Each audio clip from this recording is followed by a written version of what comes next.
Gibran Rakabuming Raka berbicara terkait statusnya di PDIP usai diusung jadi cawapres Prabowo Subianto.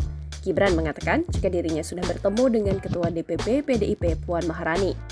"Saya sudah bertemu Mbak Puan minggu lalu ya," kata Gibran di kantor KPU RI Menteng, Jakarta Pusat, Rabu 25 Oktober 2023. Namun Gibran tak menjelaskan lebih lanjut isi pertemuan itu. Dia hanya menekankan jika dirinya sudah bertemu dengan Puan. "Saya sudah ketemu Mbak Puan minggu lalu, sudah," tuturnya.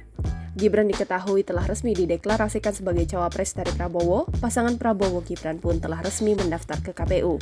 Sebelumnya PDIP buka suara soal status Gibran Rakabuming Raka di partai usai diusung Koalisi Indonesia Maju jadi cawapres Prabowo Subianto. Apakah Gibran akan dipecat?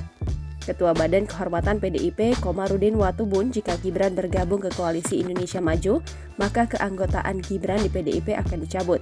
Dia menyebut aturan itu sudah berlaku otomatis.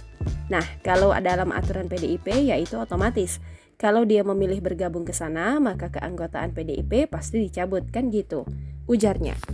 Download Tribun X sekarang, menghadirkan lokal menjadi Indonesia.